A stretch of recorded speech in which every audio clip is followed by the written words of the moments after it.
What's the story, Morning Glory? What's the word, Hummingbird? Thank you so much for clicking on my channel and for joining me for this review of Love After Lockup Season 5, Episode 32.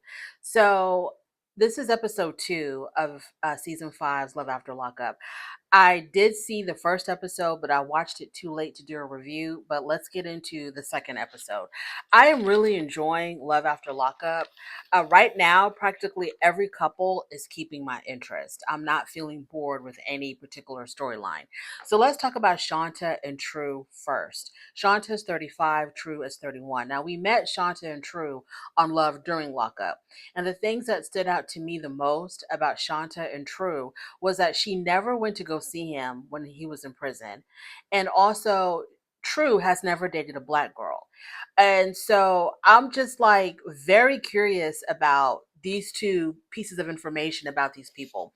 I want to know why True doesn't date black girls. I mean, he has his preference. I'm not like, it's not like I want to know to judge him or criticize him. I'm just curious as far as like why he doesn't date black girls. And number two, I want to know why Shanta really didn't see him when he was in prison. Now, on Love During Lockup, she had met up with his mom and his sister before he was paroled, and his mom and sister really didn't see it for Shanta and True. And they basically, in a nice way, they were trying to let her know this might not be the one for you. You may want to look elsewhere. We don't have a lot of faith in this relationship. But Shanta wasn't hearing none of it because she claims that she is deeply in love with True and she wants to be with him and she wants to have a future with him. So they got on her case about not going to visit True. And I think the reason why she said she never went to go visit him was because she said that she had been victimized. And so she felt uncomfortable around prisons or being in, I think that's what she had said. And I'm not taking away from that story. But I think on top of that, I feel like she didn't go see True because, I don't know, I felt like that maybe she didn't go see him because she didn't want him to possibly decide not to be with her before he's even released. So she wanted to make sure that he was going to be coming home to her. I don't know. I just have, anyways, let me just get into it. So Shanta, she is a restaurant manager. True has just completed about 13 years or so, maybe 11, maybe 10 or 11 years he's done in prison because the rest of his sentence he's going to do on parole. And because he's on parole until 2026. So like I said, True has never dated a black girl, but there's a first for everything and anything. Like I said before, also his mom and sister were very doubtful that this relationship was going to work out. And this is also True's first serious relationship. Now, True is 31 years old, and he's been in prison probably since he was like in his, maybe, I don't know, 18, 19, somewhere around there. So he entered manhood in prison. Before he went in, he was practically a juvenile. So he entered manhood in prison. So people always say, and I've always heard this from like very different sources, that when you go to prison, especially if you do, a lot of time, you basically stop maturing at whatever age you were when you entered prison. So I am ready for True to give us a wild ride. He is 31 years old, but there's probably an 18, 19, 17-year-old boy still stuck inside of him. So Shanta has her hands extremely full. So they go to his release. Now, episode 1, I think, was her, driving to the prison and waiting for him to come out. So he finally does come out. And after the release, they go out to eat, right? No, wait a minute. I'm jumping ahead of myself. So after the release, True, Shanta, his sister, and his niece and nephew. Oh yeah, they all go out to eat. So after he comes out of prison, they all go out to eat. It's Shanta, it's his sister, his niece, and his nephew. I don't think his mom was there. This is the first time that True's niece and nephew have ever seen him because he's been incarcerated the majority of their lives. So this is the first time, not that they've ever seen him, the first time they've seen him outside of prison.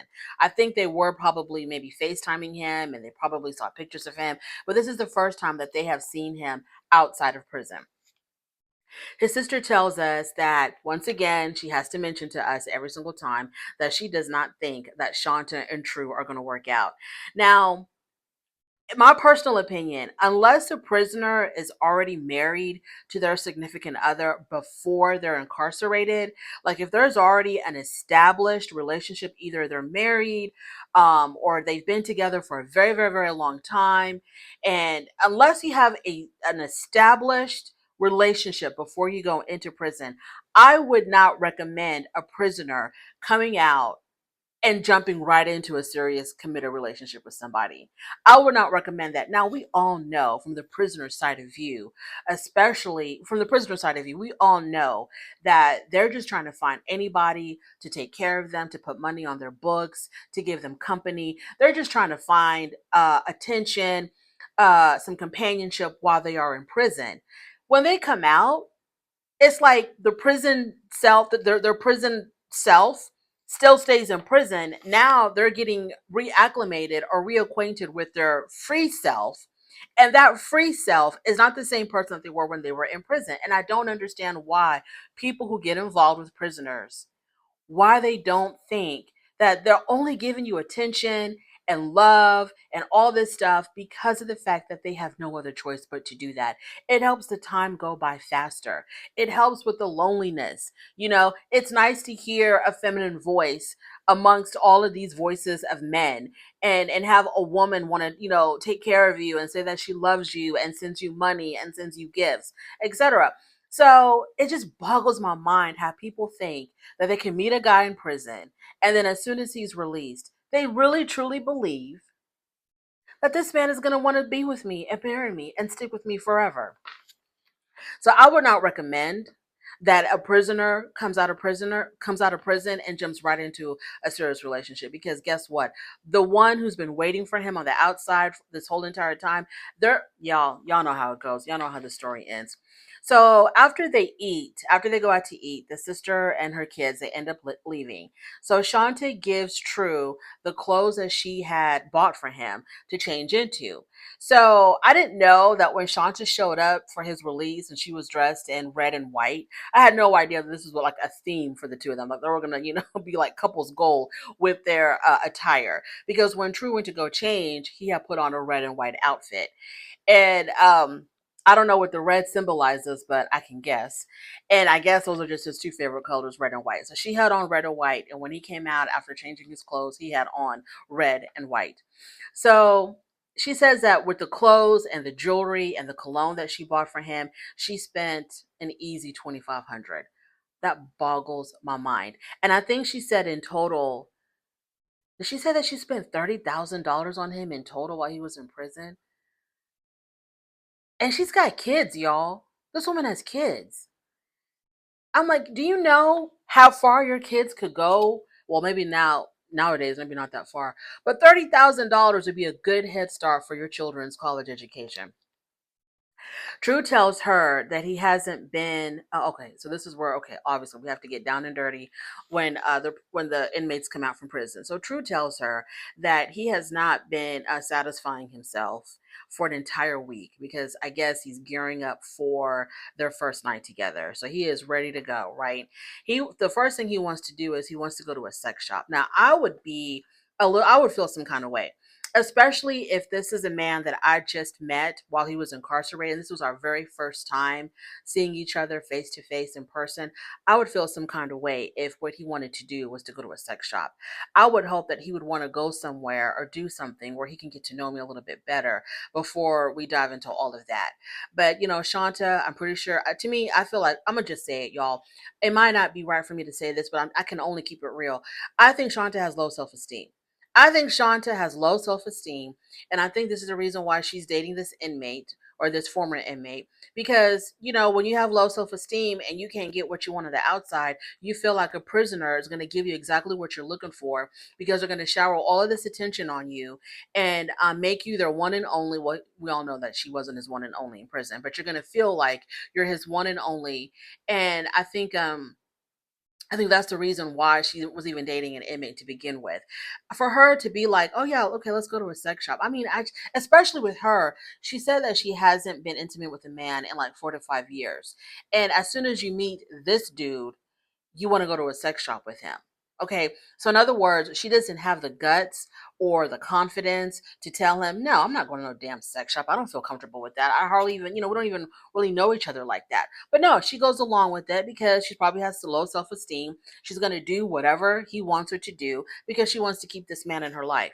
So they get to the sex shop, and he tells us that the last time that he had sex, he was 17 years old.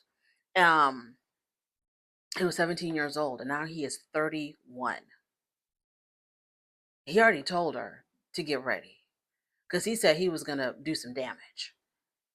So True tells us how in prison, even though I guess, I don't know whether or not he had sex with female nurses or COs, but he does tell us that in prison, the female nurses and the female COs are very aggressive. Some of them are very aggressive with the prisoners, and they're very demanding as far as what they want the prisoners to do.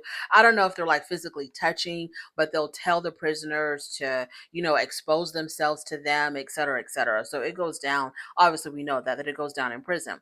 So Shanta is not, she says she's not very experienced in that department, and that when she was in the sex shop, she felt very much out of her element. But she ends up spending almost $200 there. And all the things that they picked out, I think, were things that he wanted. And to me, none of that stuff was interesting. None of the things that they picked out was that interesting to me. I mean, when after they got to their Airbnb, he pulled out the handcuffs, he pulled out the blindfold. And I think, was there like a nurse's, I think there was like a nurse costume as well. And I was like, what the hell did you spend $200 on? Because this stuff doesn't look like it's worth no damn $200. The most interesting thing to me, which is named after a certain flower, they didn't even get. And I'm thinking for sure she would have gotten that. Maybe they did get it. Maybe they didn't get it, but they just didn't show it to us. So hasn't told him. So she, as they're leaving this, after she pays $200 for whatever items they bought at the sex shop, Shanta tells us that she has not yet told True that she has lost her job, because I forgot exactly the reason that her company gave her for firing her, but it has something to do with her dating True. And so her job let her go, and she's no longer working. I think she's living off of savings, I think. And I think she is trying to like try to start her own restaurant or something. I don't know, but she hasn't told him yet that she's lost her job. So they finally get to the Airbnb. It's a 7-day rental. They're gonna be there for 7 days, y'all. 7 days with this man who's been incarcerated for 13 years, or almost 13 years, who has abstained from any type of sexual gratification, and he is ready to put a hurting on her. All I know is that I was a little bit unimpressed with how things worked out. So he wants to get the evening started, right? He wants to get the evening started. So they go into the bedroom, and he pulls out all the stuff that they bought at the sex shop. Like I said, it was like the fuzzy handcuffs, the blindfold, the nurse's outfit, very lame stuff. And so then he picks her up. He picks her up, and the whole time I'm watching this, I'm like, to me it was so cringe and it was so uncomfortable to watch. So he picks her up, and this is when she tells us that it's been like 4 to 5 years since she's been intimate with anybody. I don't know how their night went, but all we know is that the next morning she tells us that Troy is gone. Now all I want to know, I mean, he must have really put some work on her for her to not even realize that he snuck out in the middle of the night, or that he snuck out early in the morning.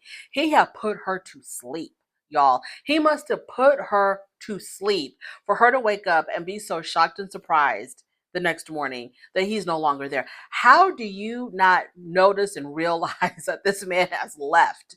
Unless he made it do what it do in the worst way possible. Let's move on to Hope and Arthur. Hope is 27. Arthur is 29 years old. Arthur did 4 years for theft, evading arrest. Hope is a truck driver. She drives those big 18-wheelers, over the road 18-wheeler. She's like the real McCoy when it comes to truck driving. So while he was in prison, he had given her permission to see other people up until a certain point, and then he rescinded that permission and told her that she could no longer see anybody else. Well, she kept on seeing other people without him even knowing it. Now, there's tension between Hope and Arthur's mom. When she goes to the prison, and this happened in episode 1, when she goes to the prison to wait for his release, she gets there hella late, because when she woke up that morning, she wasn't feeling well, so she was throwing up. So this really delayed her. When she finally gets there, she sees his mother is there as well, unbeknownst to her and unbeknownst to Arthur. Neither one of them knew that the mom was going to be there. I think Hope and Arthur are in Texas, and the mother came from Nevada, from Las Vegas. So when she saw his mom, she was really surprised. And it seems like there's some type of tension between Hope and his mom, because as soon as Hope showed up, the mom was like, getting on her case about being late. And if she really cared about her son, she would have been there on time, because the mother felt like, since Arthur's being paroled, or not paroled, but because, I don't know, maybe he is being paroled, because he's being released to her, they could not bring him out until she arrived. So the mom thinks that this delayed her seeing her son, because, Hope wasn't there. And she could have, reunited with her son a whole lot sooner if they didn't have to wait for Hope. So, okay, so Hope and his mom, they're both there for the release. And Arthur was in and out of prison for like the past 10 years of his life. So he's like a repeat offender, never really learning his lesson. But he tells us that this is going to be the last time that he goes to prison. The first time he went to prison was when he was 18 years old. The first time he got in trouble was when he was 14. And Arthur says that he's no longer tempted by the streets. He wants to live like a really, clean and a clean life, no more getting in trouble, no more running around. Arthur didn't know that his mom was going to be there, so it was a really pleasant surprise for him to see his mom. Arthur wanted to ride with Hope on their way to the restaurant. He didn't want to ride with his mom, and his mom felt some kind of way that, her own son didn't want to ride with her. But he thought riding in the truck was a lot cooler. So they get in the truck, him and Hope, and of course, there's all this chemistry between them. They can't wait to get it on and pop in. She's got the bed already made out in the back of the truck. So they're just trying to hurry up and eat, get rid of mom, and take care of business.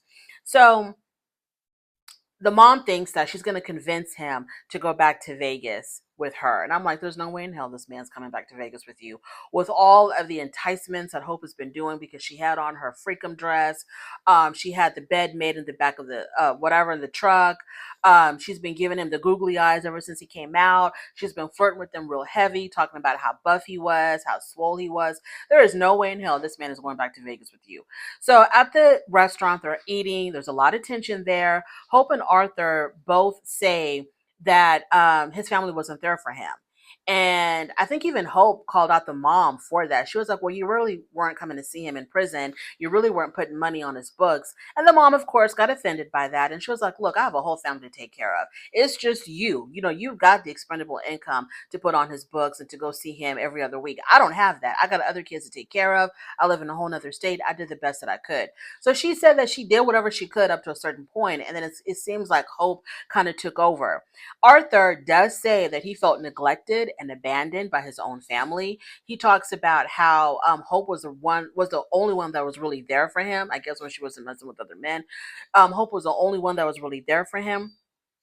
So it's been 4 years since he has actually physically seen his mother. Arthur has a different father from the rest of his siblings, and he feels like this is the reason why his mom treats him kind of differently. He says he does feel like the black sheep of the family. So I wonder if it's got anything to do with the fact that you're constantly being in trouble and going in and out of prison. But he says that he always felt like his mom treated him differently than the other children because he has his own father. He has a different father. So Arthur wants to stay in Texas with Hope, and the mom really didn't like that. She really wanted her son to come back with her. She talks about his siblings, how they all miss him. They can't wait to see him. And I felt like there was a lot of guilt within the mother. I felt like, she probably felt like, she could have done better being there for her son, because she talked a lot about how her and her son were really, really close before he started going to prison, how he was a mama's boy. He was very attached to her. I think she does feel some kind of way that she really wasn't there for him 100%. So, but then again, she had a whole other family. She had kids to raise, other kids to raise. Mom says that he shouldn't feel like he owes Hope anything because Hope was like, talking about how no, he's going to come home with me. And the mom tells him, don't feel like you owe her anything just because she was giving you all this money while you were in prison and, coming to see you. You don't owe her anything. And he looks at his mom dead in her eyes and says, I don't feel that way. I want to be with her. I am making a voluntary decision to stay here in Texas with my girl. So the mom can't really fight that. Let's move on to Kim and Joey. Y'all, Kim and Joey got real interesting real quick because episode 1, I was just kind of like, oh, okay, whatever. But episode 2, Kim and Joey got really interesting. So Joey's doing 6 years for breaking and entering, larceny, and theft. And he gets out in about a day. So Kim is leaving her kids behind. She's got kids. She's got 2 small boys. And I always have to do my Love After Lockup rant that it really bothers me how people get involved with these inmates and they have children. They have children. And I'm not even talking about the possibility of endangering your child. I'm not even talking about that. I'm just talking about how these relationships that are built in prison are so unpredictable and so unreliable, and you're getting your kids involved where they may be attached to this other person, and the chances of this relationship lasting is almost like 0%. And now you got your kids involved. But anyway, that's neither here nor there. So she's on her way to go get him. So she leaves her children with her best friend, and she has to go to like another city or another state, I'm not really sure, to go see him. So on her way there, let me see, I don't want to jump ahead of myself. So on her way there, he calls her, or they're talking on the phone, and he tells her that, look, rumor has it that you're messing with your ex and that, you were seen with some tall, light skinned guy. So are you messing around on me? And she's like, absolutely not. So she talks about how, she talks about how maybe he felt these rumors started because there was a picture posted on social media of her hanging out with some people, and she took a picture with her best friend who happens to be a tall, light-skinned man. And she thinks that, whoever has it in for her, um they probably took this picture and ran with it and told Joey that she was messing around on him. But it's just her friend. She tries to reassure us that it was just my friend. He's like my best friend. There's nothing going on between us. So she tells Joey, no, I'm not cheating on you. I'm not seeing anybody else. I think it's your ex-girlfriend who's trying to interrupt what we got going on because she's jealous or whatever. She's bitter. She's unhappy. And she doesn't want to see you with anybody else, especially me. So she denies it. Kim thinks that, the ex is stirring up trouble, and the ex was the cause of them breaking up before. So their previous breakup was because of the ex. I don't really remember what the ex did or even if they even mentioned it. So Kim is still legally married to somebody else. She's been separated for 9 months, but in her state, you have to be legally separated for 12 months before you can file for divorce. And she plans on marrying Joey as soon as her divorce is finalized. So she goes to her, this is where it got real interesting for me. She goes to her cousin's nail salon on her way to go to this Airbnb where on her way to the prison to go get Joey, who's going to be released, I think, the following day. So she goes to her cousin's nail salon to get her nails done. Her cousin has no idea that Kim is dating Joey. So she plans to drop this news on her cousin while she's getting her nails done. So I'm thinking to myself, okay, why are you building up all of this anticipation about telling your cousin about you being with Joey? Evidently, the family must not like him. So you're feeling like, oh, they're going to be extra critical and real judgy but it was like deeper than that. So as she's getting her nails done, she finally drops the bomb on her cousin and says, I'm with Joey, right?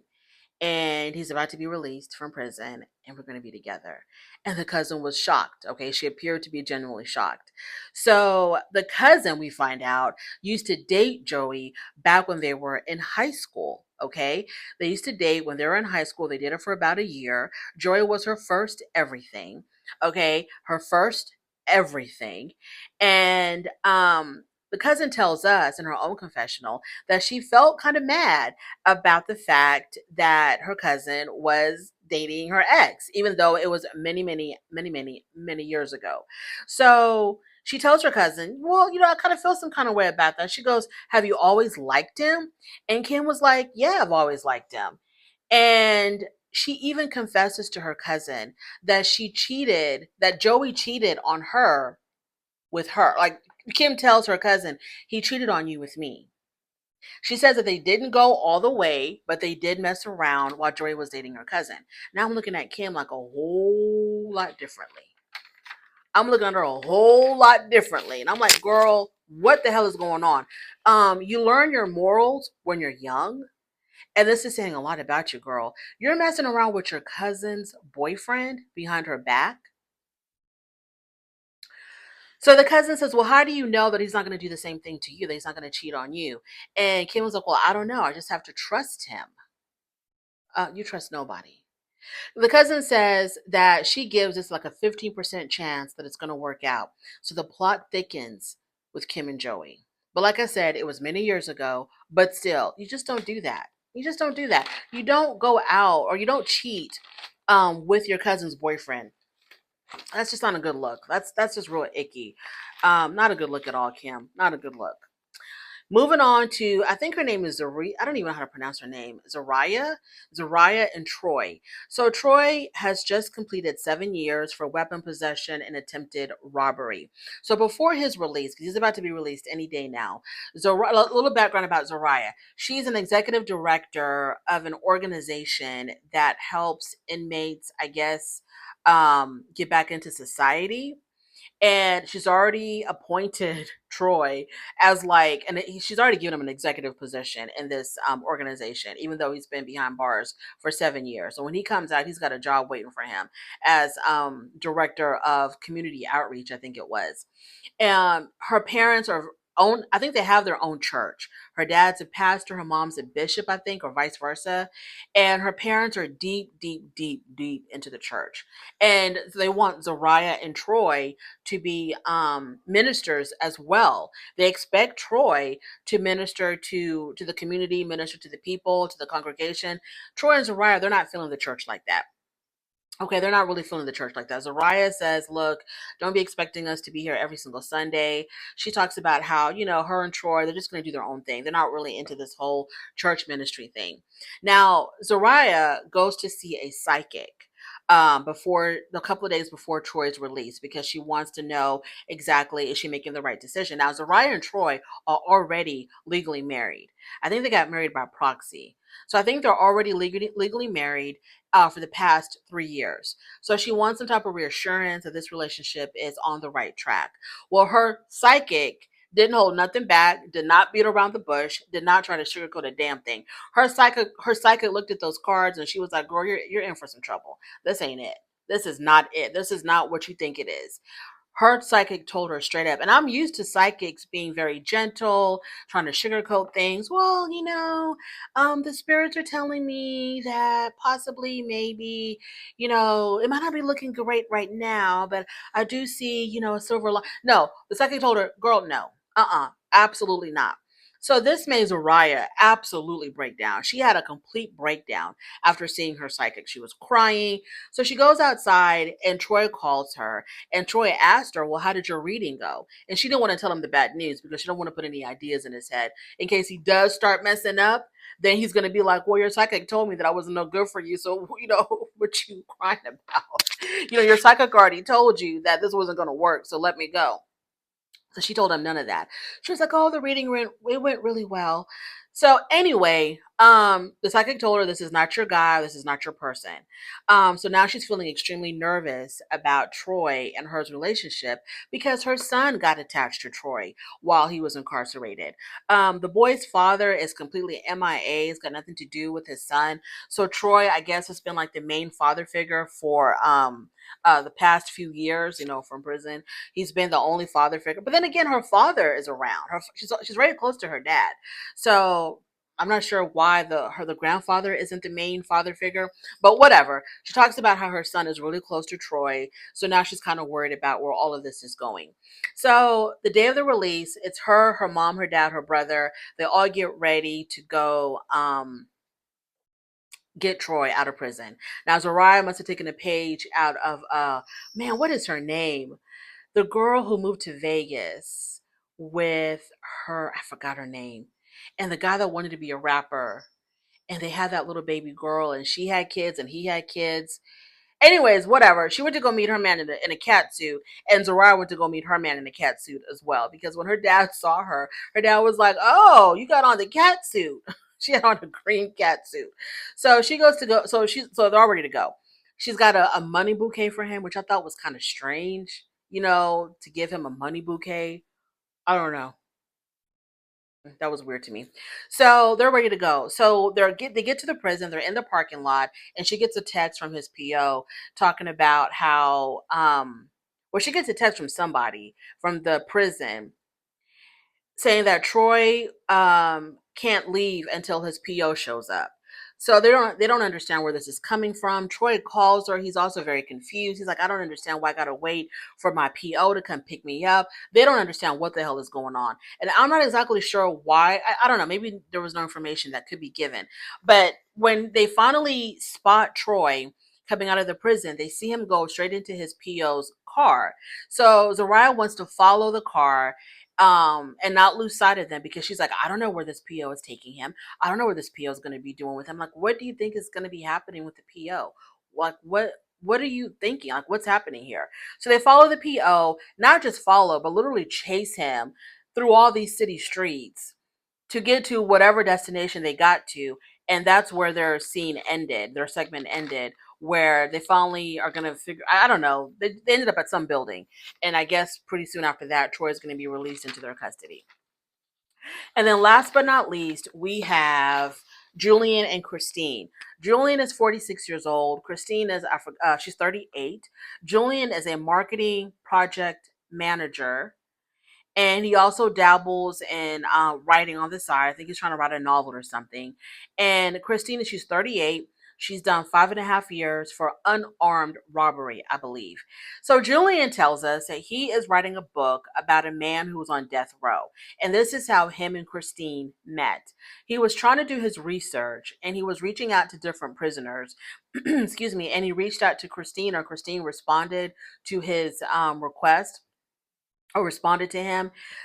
So their relationship started because, it was for research purposes. And I'm like, why are you talking to a female inmate who's doing, you know, uh, 5 years for unarmed robbery? Why don't you reach out to a guy that's doing serious time, possibly on death row, to get your research? So I'm thinking, Julian, you're looking for a girl. Okay, don't be ashamed. You were looking for some female companionship, because Julian tells us that throughout his formative years, he never really was he wasn't chasing the girls. The girls were not checking for him. He was just mostly into his books and his writing. Didn't have much of a love life until he met, well, he's been with two other women besides Christine. So his experience with women is very limited, and so on and so forth. So during the time that she's been in prison, Julian has been moving all of her stuff into his apartment, including her damn cat. We saw so much of this cat. So she's an atheist. He's Pentecostal, and he's the type of Pentecostal where they're charming snakes, they're speaking in tongues. So their backgrounds are vastly different. Like I said, Julian has only been with three other women, including Christine. And Christine tells us that they are definitely going to be getting married, that she is not letting this man go. So it's the day of the release. Christine comes out of prison. Oh, by the way, Julian mentions to us that Christine did not go to prison for committing a crime. No, her most recent stint in prison wasn't because she committed a crime. Her unarmed robbery charge was from years ago. She did some time for that, came out, was free. Um, and the first time that she went to prison, that's when her and Julian met. Then they were able to spend a little bit of time with each other when she was released on parole, I think. They spent some time together. It was very brief though, maybe a couple of months. Then she violated her parole, and that's how she ended up in prison this time. So she did that time, and now she's out. So she was only in prison this most recent time for a parole violation, and plus she was in a minimum security prison. So as soon as she comes out, she sees him, she jumps on him. They fall back on the ground, and they're rolling around on the ground. They did a lot of kissing and hugging, but y'all, I didn't see any chemistry between between Julian and Christine. I saw no chemistry at all. Maybe he was a little bit awkward because he doesn't have a lot of game and he doesn't have a lot of experience with women other than the two other women that he's been with.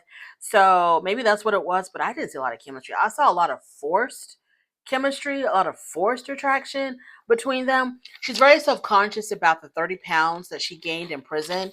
She's very self-conscious about that. And I was surprised that he didn't say anything like, oh, baby, you still look good.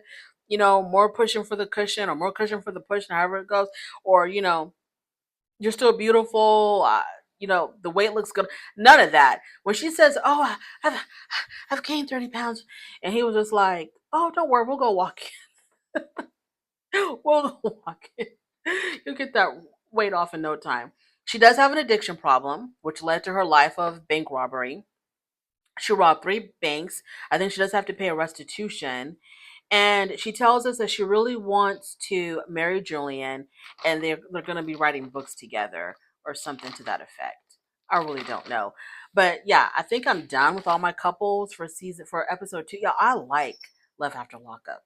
I like it this particular season. I kind of like it. I like my favorite couple, Shanta and True. That's my favorite couple. And then soon after that, I want to see how it goes with Hope and Arthur. Thank you so much for joining me. I really do appreciate it. On your way out, please don't forget to rate the video if you like this content. Please subscribe to my channel, and I will definitely talk to you later.